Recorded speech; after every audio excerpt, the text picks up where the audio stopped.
And that is a security risk because we don't know what they're talking about at the office. And there was actually a communication put around one of the Home Office departments saying you have to speak English in the office. Well, okay, if you notice the demographic and cultural change, the complete substitution of the people and their way of life, and you say it's diversity and you package it as a strength, it's okay. But if you notice the change and you have mild criticisms about it, suddenly you put on a terror watch list by your own government. Exact same way. If you want to defend said culture, well, then you're a terrorist. If you want to completely revolutionize the culture through unwanted demographic revolutions that have no democratic consent, well, you'll probably have a job at the Home Office working for the Islamic Network. And this was a street party, and there was some British Union flag bunting up. He's like, gosh, I just cannot stand all of this ghastly nationalism, she said. Like, she literally works for a department called the Home Office. I mean, if you're part of a department called the Home Office, do you not acknowledge that there is a distinction between home and foreign? To my surprise, the Labour spads called me and said, this is insane. We don't support this. We're basically disassociating from this report, which was written by, they didn't quite say this, but they implied rogue civil servants. Right. I think they're obsessed with the far right in a way that's unhealthy, because you look at the people who've actually been killed from terrorist attacks in Britain since 2005, and the overwhelming majority is from Islamic terrorist attacks, not the so-called far right. Yes.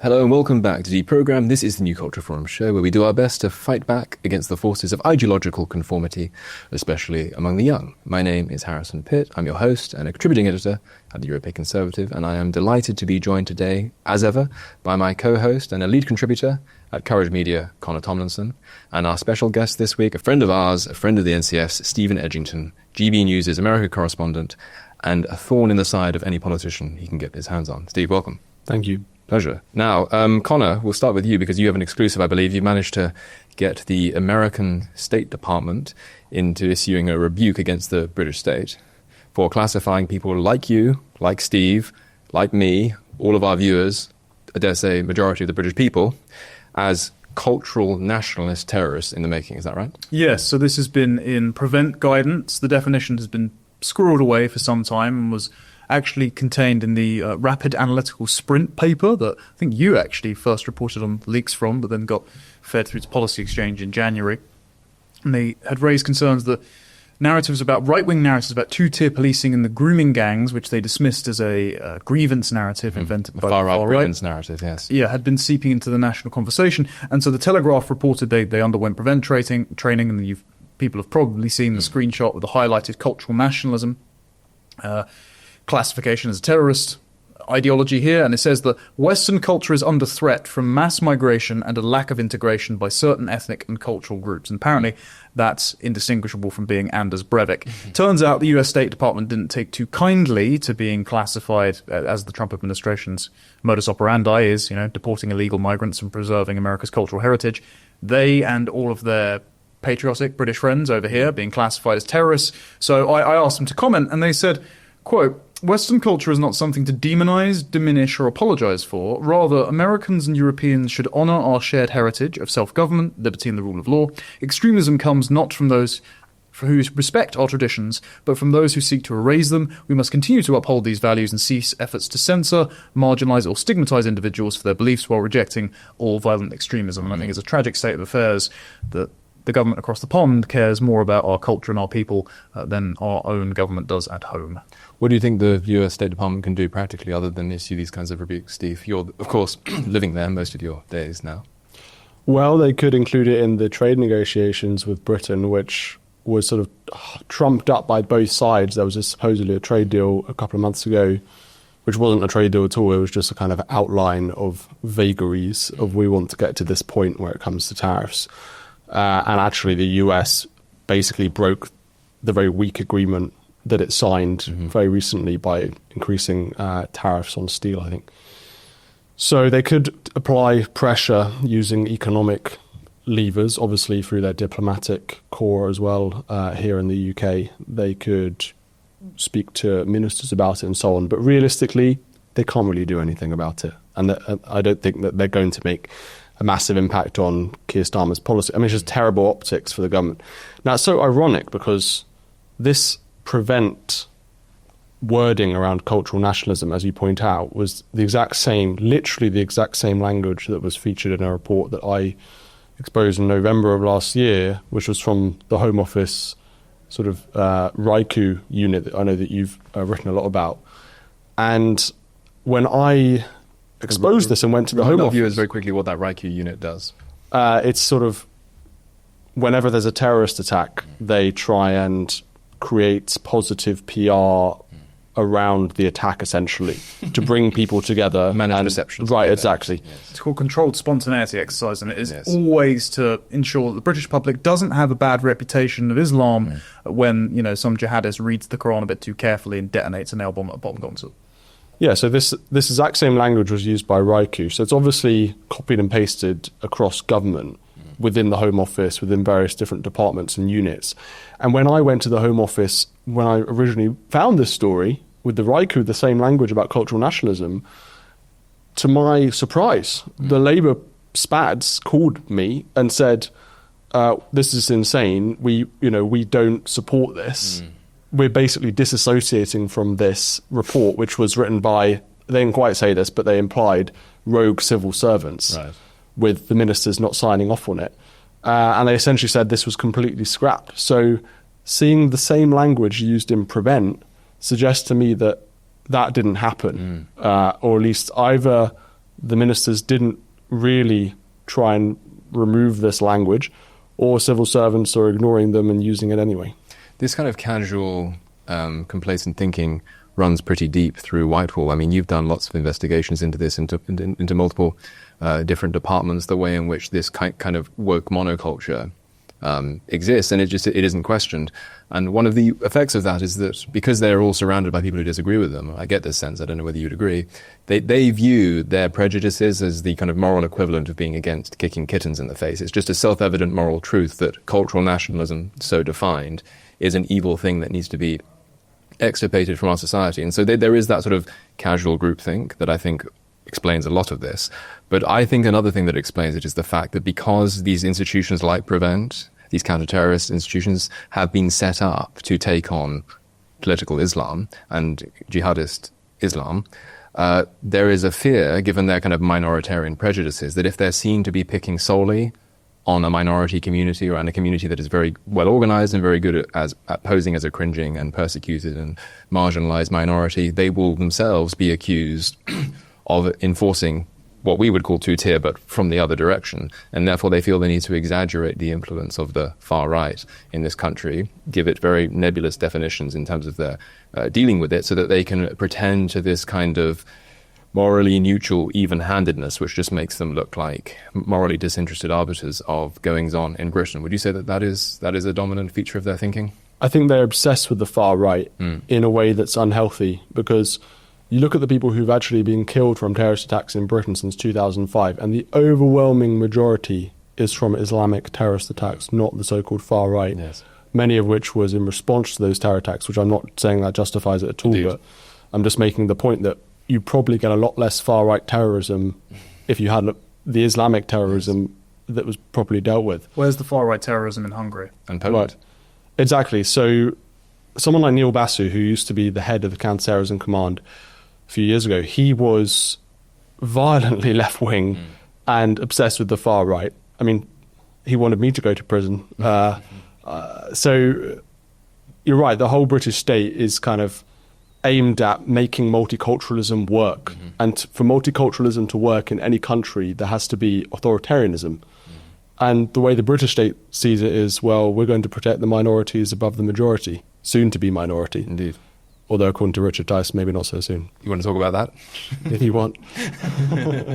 What did you make of his answer? Because what I find peculiar about this is that you, and I'm not accusing you of repetitiveness here, but you do ask the same questions to these people. And so I'm surprised that they don't brief themselves in advance and have ready-made answers for you, but they always seem to flounder about. What did you make of his performance when you were asking him these very important questions about the demographic composition of Britain, the posthumous status of very important national figures like Enoch Powell? You always ask these questions, and you're right to, by the way.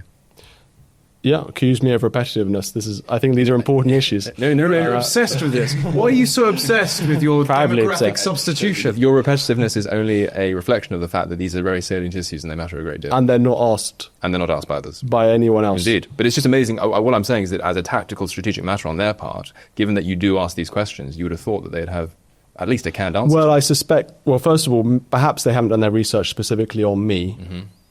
And second of all, they're just expecting the same questions from every other journalist. Do you know what I mean? So they come into an interview thinking, this would be a piece of cake because I'll just answer some questions about net zero and, Net stupid zero. Catch on. the con socialists. But look, again. Exactly. I think I was really surprised when Richard said that I'll be long gone by 2063. The man has 3 children. And, I'll be hopefully 63 in 2063 if I'm still around. So it just seemed to be a bizarre. I think he felt kind of awkward, and I think he was slightly just mumbling and saying words, and he wasn't really thinking about it. I mean, if you really thought through the logic to that answer, why do anything? Exactly. Why do anything that isn't just short-termism? Presumably, he glorifies the Battle of Britain pretty readily. I mean, that would strike him as a self-evident moral truth that these people were heroes, and I don't disagree with that, of course. But I mean, why should that matter? They'll be long gone by the time we can achieve the fruits of that. But even if he's just talking in terms of sort of expedient vote winning, yes. How is, in response to that news by an academic that's basically employed by the party, as Matt Goodwin, speaks at lots of the conferences and the like. How is, in response to that news, to say, let's see what happens and on we go, when this unprecedented demographic experiment has been run against the express wishes of not only your own voters, but the voters in every single election and referendum since 1974. How is that an acceptable response? Just going, well, crack on, chaps, another few million Indians, what's the whole? Yeah, and Richard also felt the need to personally, or use rather personal language about me in that interview, which I thought was a real shame. Juvenile, aggressive, and obsessed, which maybe all 3 are true, I don't know. But I just thought it was a bizarre response to something that's a very serious issue. And it's not just me who is obsessed. I think not just us that's who are obsessed. No. It's a lot of people in the country who see Britain changing rapidly in their lifetime. I mean, I was in Brixton last week filming for GB News and asking people what it meant to be British. And the responses varied. Some of whom, and you'll see this very soon, I'm sure, talking about basically what it means to be British is to be a racist. And others who said, the typical answers that you might expect, including an elderly lady who had a very strong East London accent. And she fled from East London with her husband, who unfortunately died recently. So she had to move back to London, to Camberwell, I think, to live with her daughter, who's basically supporting her. And I said to her, well, what do you make of Brixton now? And she didn't really want to answer. I said, look, you can be honest. Whether you don't like it or like it, just tell me the truth. She said, I hate it. I absolutely hate it now. And it's totally different from when she was growing up. I don't know how old she was, maybe in her late 70s, early 80s. And to me, within the space of one generation, Britain has changed in an unrecognizable way, in such a fast and rapid way. And not only has it changed, but there was never democratic consent for any of it. Yes. Every single election, the British people voted against this demographic replacement. And those who pointed out are juvenile, aggressive, and obsessed, unfortunately. Yes. And terrorists, as it turns out. Indeed. Right. The most insidious part of that definition as well is that, so as we'll be familiar, because we've covered Raiku a lot, one of the former heads of Raiku were the Khan sisters, Sarah and Sabrina Khan. And in December last year, Sarah Khan partnered with Hope Not Hate, noted communist activist organisation Hope Not Hate, to produce a report that said that cultural Marxism is an anti-Semitic conspiracy theory. So hang on a minute. Let's run this, right? Cultural nationalism is basically proscribed by the state as a terror ideology. So that means its antonym is the only acceptable position, which means that, it's cultural internationalism? That would sound an awful lot like cultural Marxism to me. And much like in the same way of where, if you notice the demographic and cultural change, the complete substitution of the people and their way of life, and you say it's diversity and you package it as a strength, it's okay. But if you notice the change and you have mild criticisms about it, suddenly you put on a terror watch list by your own government. Exact same way. If you want to defend said culture, well, then you're a terrorist. If you want to completely revolutionize the culture through unwanted demographic revolutions that have no democratic consent, well, you'll probably have a job at the Home Office working for the Islamic Network. Forgive the brief interruption. Now, don't eat breakfast until you learn about caloric bypass. Your breakfast is setting you up for the entire day to either gain weight or lose it. The term breakfast literally means to break your fast that you started the night before. About 4 hours after you eat dinner, your body switches from the nutrients we get from food to the stored glycogen we have in our bodies. Once glycogen stores are depleted, typically after 8 to 12 hours of fasting, the body shifts to burning fat for energy. Fatty acids are released from fat stores where they are converted into ketone bodies through a process called ketogenesis. Then, when you eat breakfast in the morning, the body starts the cycle again. This is where the caloric bypass comes into play. Dr. Gundry, a heart surgeon in California, learned that if you break your nightly fast with something called MCTs, or medium-chain triglycerides, you can actually keep burning fat throughout the day and use it for energy. But there are specific types of foods that contain these MCTs. Using this breakfast breakthrough, he was able to lose 70 pounds just through diet, and he did this in his 60s. You can find out all about it and his exact method by going to thehealthyfat.com/culture. That's thehealthyfat.com/culture. Or click on the link in the description box below. It is important to remember that everyone's body processes fat differently, and it all depends on your unique metabolic type, which is why in the video he released for my special viewers, he talks all about it. It really is quite fascinating and might change the way you think about health. Go to thehealthyfat.com/culture or click on the link in the description box below. Back to the video. Yes, and this it's actually quite interesting because you're right. I hadn't thought about that, the way in which they are much more wary of the term cultural Marxism, and they've sort of plucked this term cultural nationalism in order to demonize it.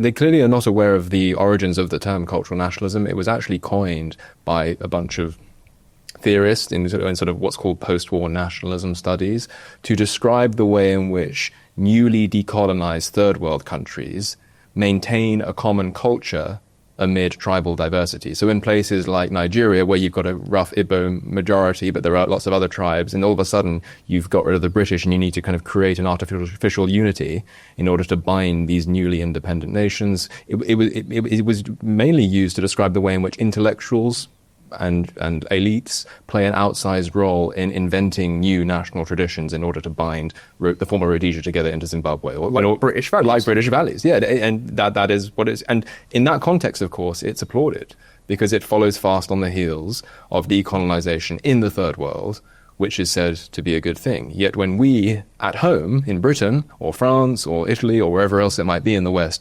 notice that demographic changes are very significant and they can't be separated from culture because a culture is... What is a culture if not the set of revealed preferences acted out by its people over time? So hence the prefix British before culture. Exactly. So it's clearly a people. It's a product of a people.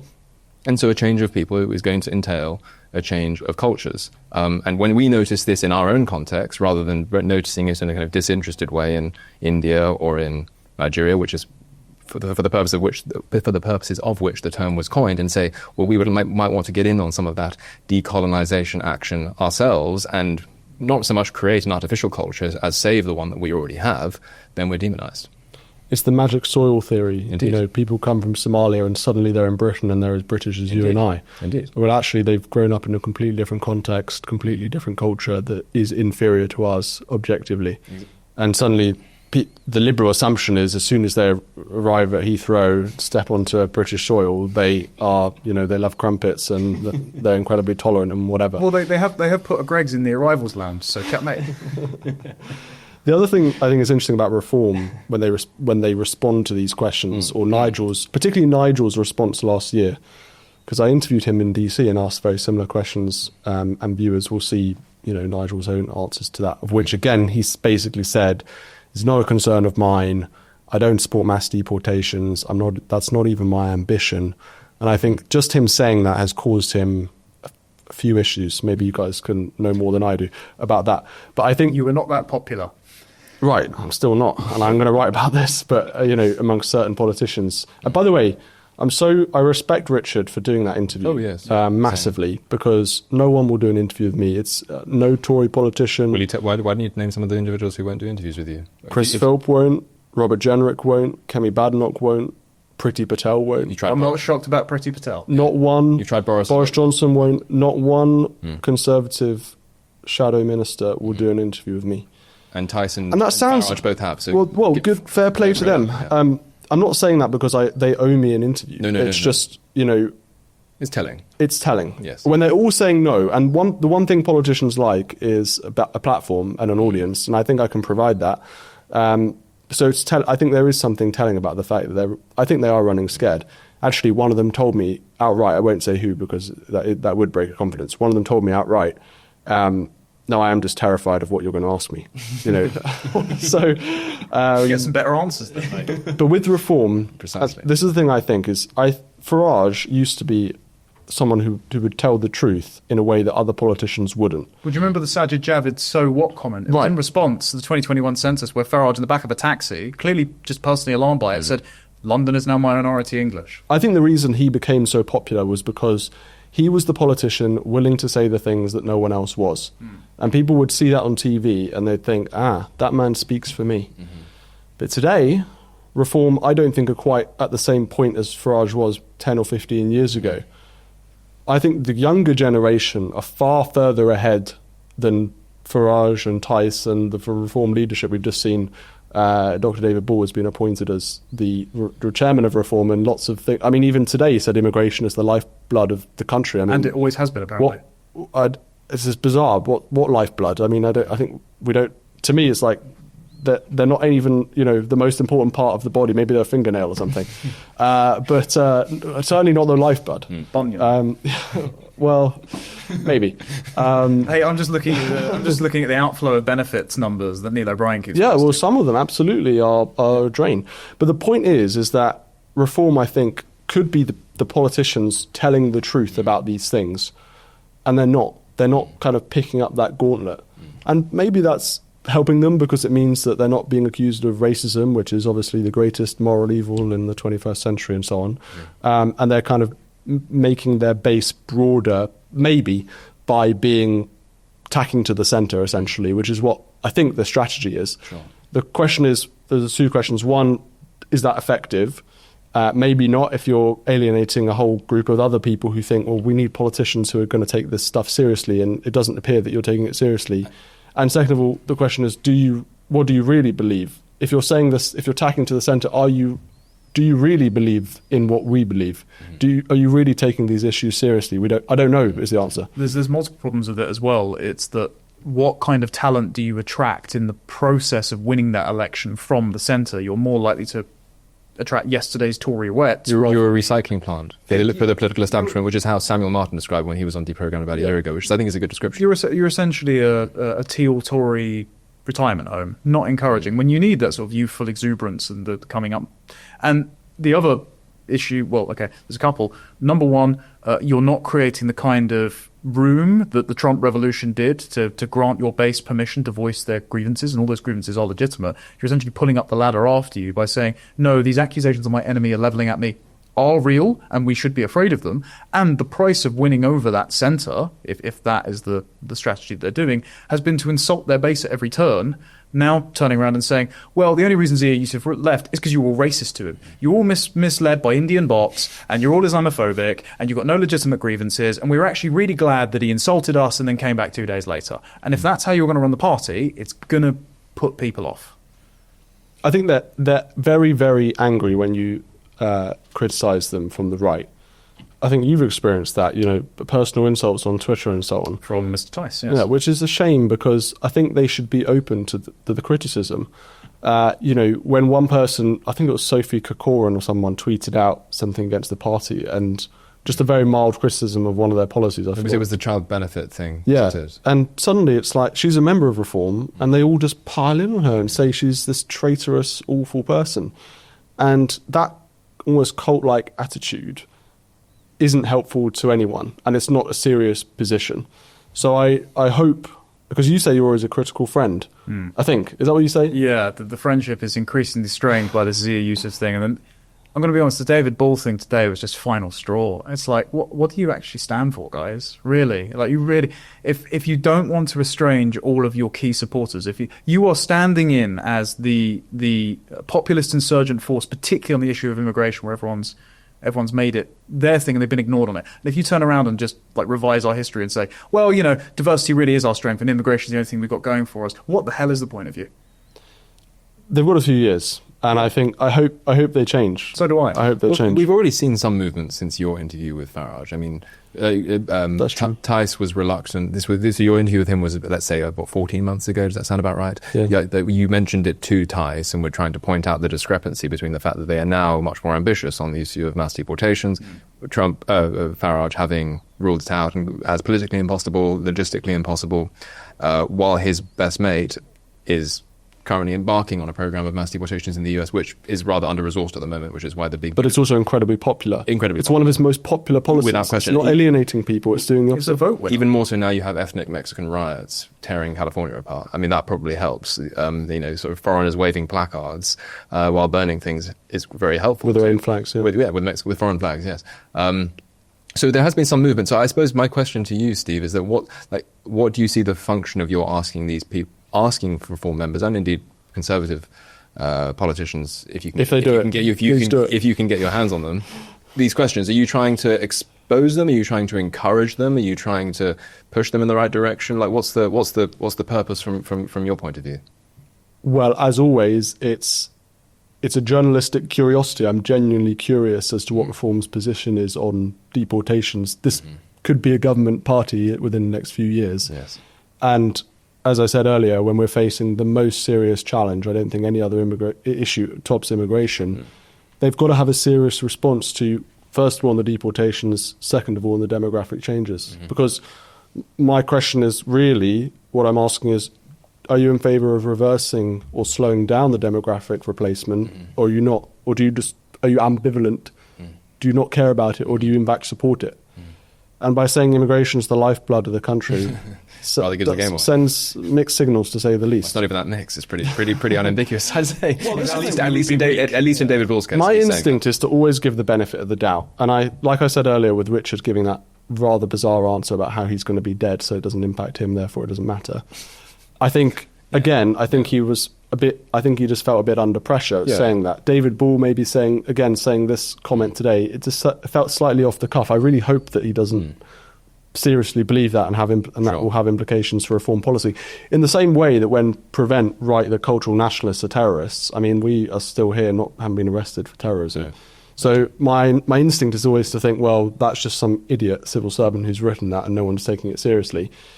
Now, that probably shouldn't be my instinct. I think that actually that is a really serious thing ultimately, and that's why people like Lucy Connolly are actually in prison, and why I almost went to prison. And that's the story for another time. But it sounds like that's the story for now. Well, we talked about it. It's when I was leaked this stuff about the British ambassador, and they spent 3 years. The counter-terrorism police spent 3 years investigating me, spying on my phone and spying on me in other ways. And I'm actually working with the Free Speech Union at the moment to kind of correct that. Well, no, I'm concerned because you and I text from time to time, so there's probably a record of that somewhere. So goodness me. Yeah, you're probably on a terrorist watch list. I genuinely think I actually am. Well, I know that MI5 were spying on me. Well, on the criteria they're laying down, we certainly merit a close look, I'd say. I mean, if Byline Times can sit there and watch Alice Bar podcast, I'm pretty sure some moron at the Home Office has got us loaded up right about now. Yes. Hello there. Yes, we are paying your salary. I appreciate your optimism, Steve.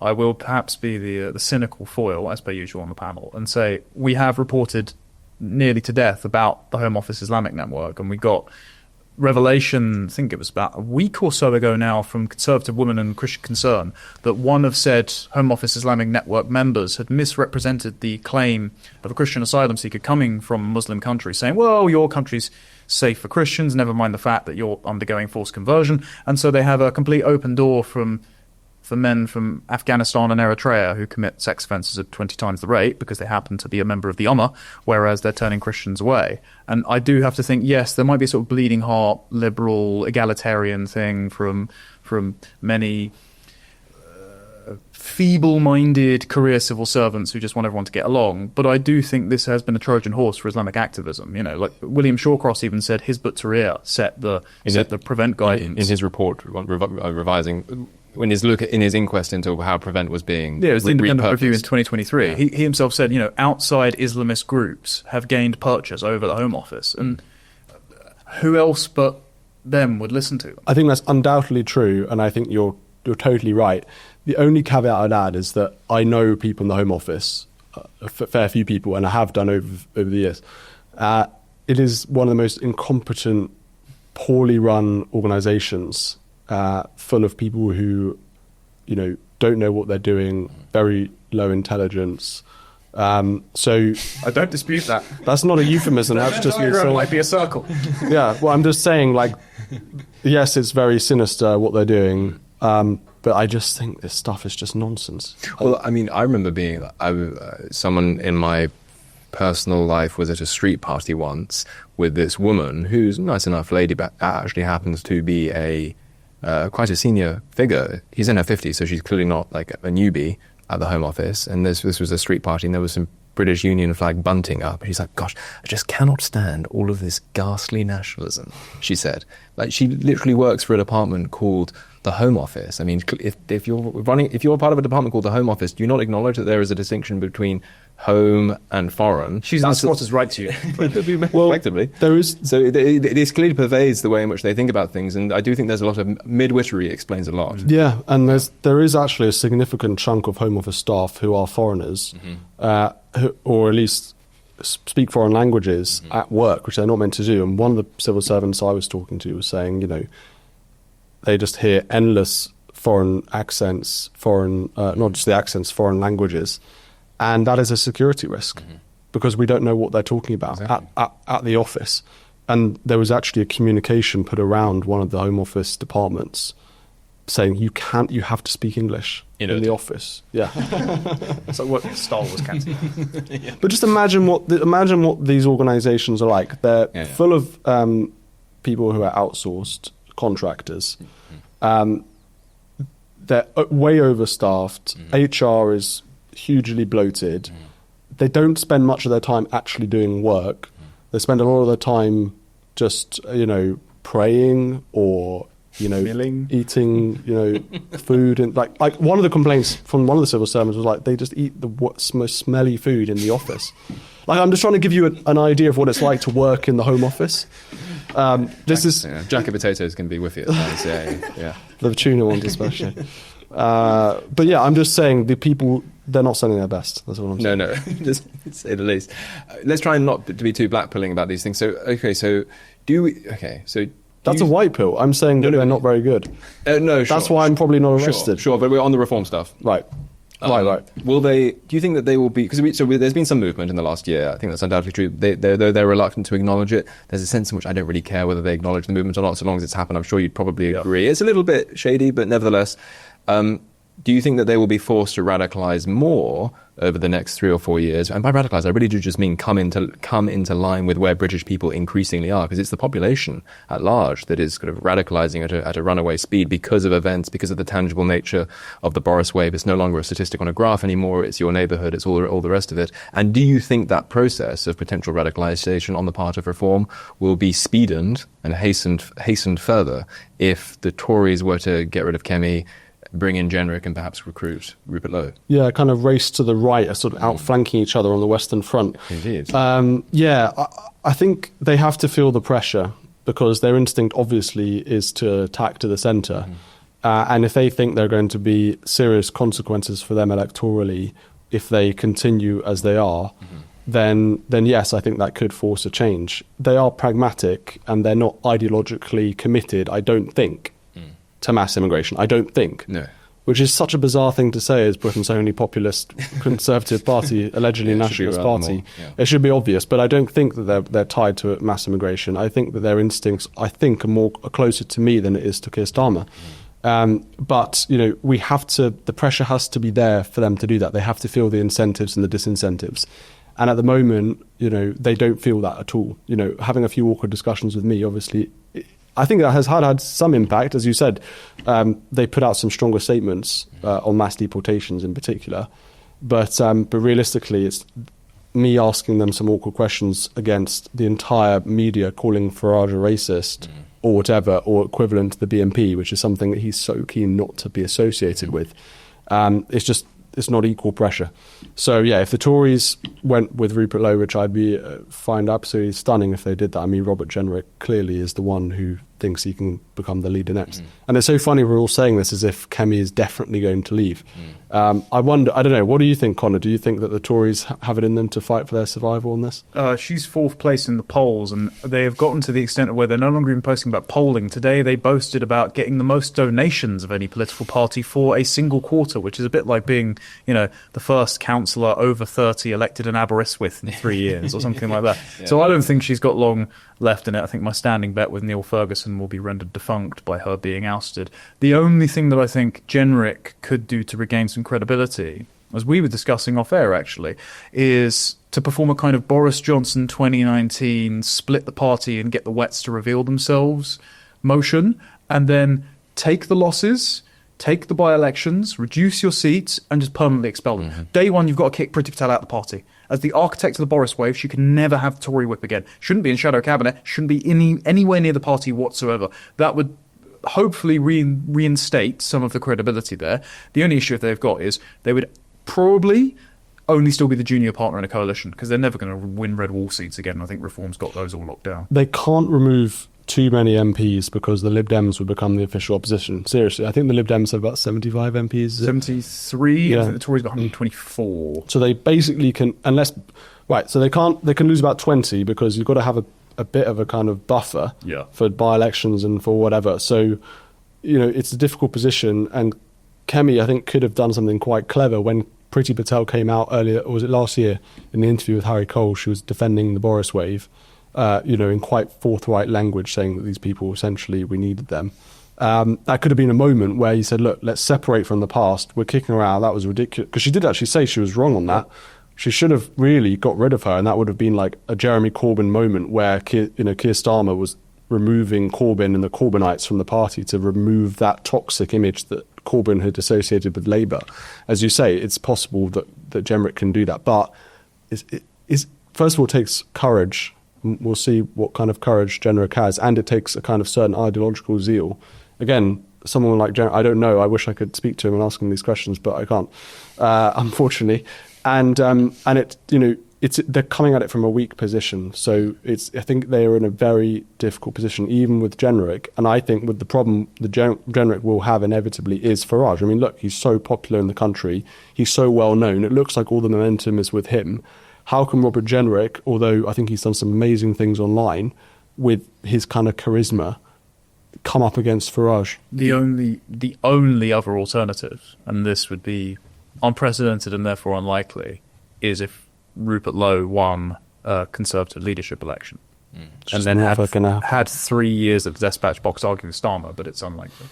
Would 120 Tory MPs, 80 of whom are total wets, vote for Rupert Lowe to be leader of the party is my question. Yeah, but maybe you want to get your face-to-face with Robert Jenrick. You might want to consider tailgating people on the tube. No doubt he'll bother you sooner or later. I also wonder, they probably won't do this, but I don't think it'll be the worst thing in the world for the Lib Dems to end up being the official opposition, because think how much more radicalising that would be if the only focal point of question time, PMQs every Wednesday, is just Ed Davey and Keir Starmer supposedly representing both halves of the nation. It would be so self-satirizing as to be absurd. And reform they won't do it because they care too much. It's about their money. Prestige. It's about media. I know. But think of what reform is doing as a kind of rump of 5 MPs and a dwindling one at that, because they, of course, got rid of Lowe. But I do suspect they won't do it because they care too much about institutional prestige, and being demoted in that way wouldn't be great. I'm actually going to ask you a question that you always bother your interviewees with.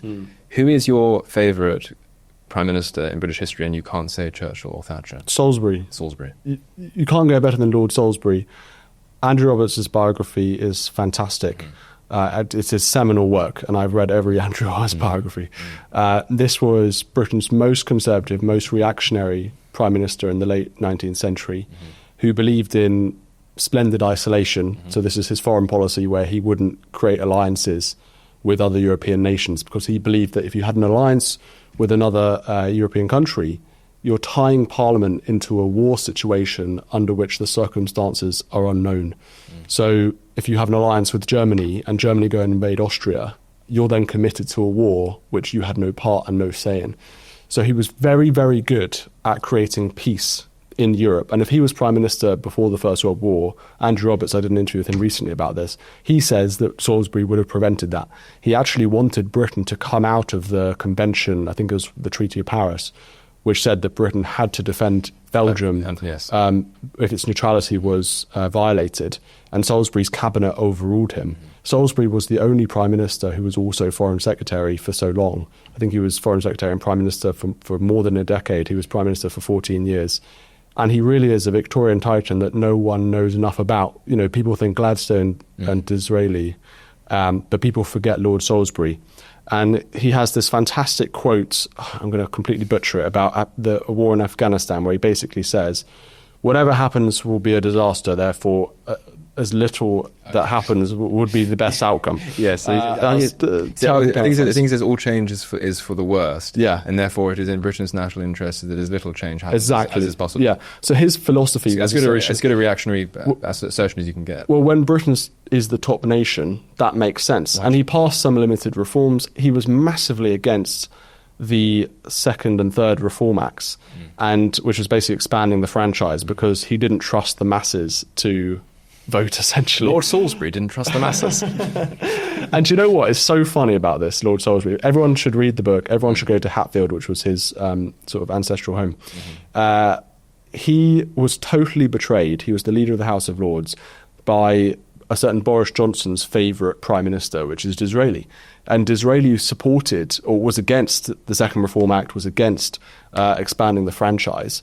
And Lord Salisbury thought, brilliant, you know, we're all on the same team here. And Disraeli does what Tories do, and betrayed the kind of conservative reactionary base by supporting the Reform Act. And a lot of historians say, well, this is a genius move because it meant that, well, the masses, the working classes, didn't actually end up voting for the Liberals. They actually voted in Disraeli and the Conservatives. And later the same thing happened with women, where, you know, when you give women the vote, actually they tended to vote Tory, at least at first in the initial stages. Yeah. But in the long-term consequences of expanding the franchise, although I think it was essentially inevitable, perhaps wasn't the best outcome for Britain if you look at the 20th century. So I know that's a very long answer. I'm very passionate about him, but that's my answer. Steven Edginton, a man of affairs and a man of history, all very good. Thank you so much for joining us on the programme. Our viewers are fond of you as well, and they sent in some questions, so we'll ask those on the extra segment of the show. Connor, thank you for joining us as ever. If you want to catch the extra members section with Steve, consider signing up as an NCF member. But for now, leave a comment if you wish to do so. Give the video a like, subscribe, and we shall see you on the next one.